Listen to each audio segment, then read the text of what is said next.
Hey guys, this is Mike doing the Laramie Project video journal. So we'll go ahead and start. Question number one, what I thought was most interesting and meaningful was that a year after the Matthew Shepard incident, not one piece of legislation anywhere in Wyoming had been passed concerning anti-discrimination or, hate crime laws or anything like that.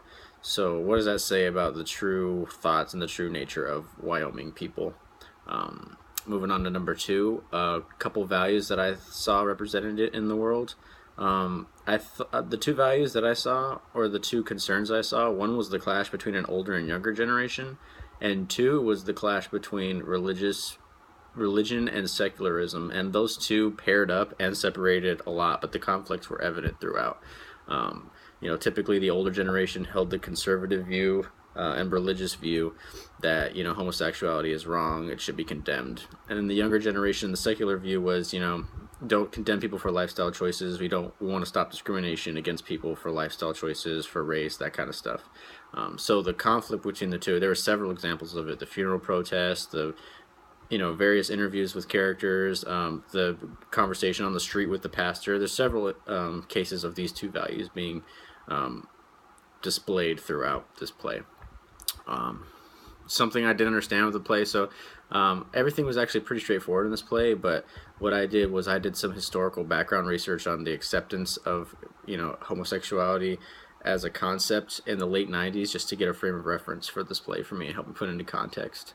Moving on, number four, issue of diversity. So if I had to depict Laramie as a character, the city of Laramie as itself as a character, I would just depict it as a hypocritical character who thinks of themselves as a place that is, accepting and tolerant, but in reality, they don't really hold those ideals. Not necessarily in a violent nature. I think that what happened was an outlier situation, or just, a provoked young man, an isolated incident. I don't think that they think that they should violently lash out against gays, but I think that, as evidenced by multiple people who were interviewed that kept saying the phrase "live and let live," even though they have that, you could still constantly hear them say, we were taught that homosexuality is a sin or homosexuality is wrong. So Laramie would be a very, hypocritical character. And as far as if something like what happened in Laramie could happen in Columbus, I think it's very possible. I think, especially in a large city with a diverse population holding a lot of differing beliefs and a wide spectrum of religions, I think something like that is definitely possible, especially in a large urban area like Columbus.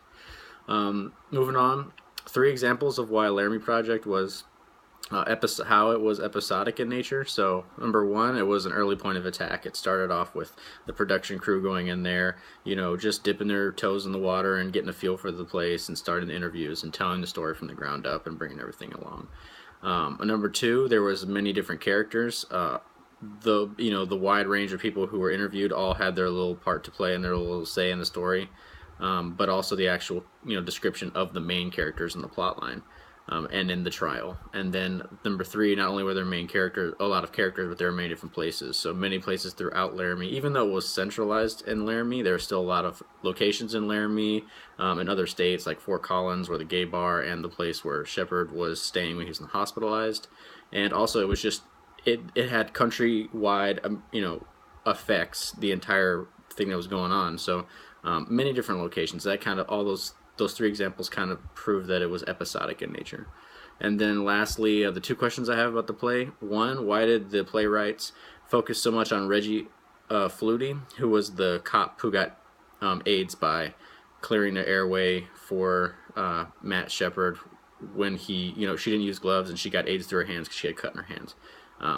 Or she didn't get it, she was exposed to it. Well, why did they put so much emphasis on that? And then two, what was the main goal that the playwright was trying to accomplish, or what was the main theme he was trying to convey through this play? All right, that's going to wrap it up, guys. Thanks. This has been, this is Mike. It's been great.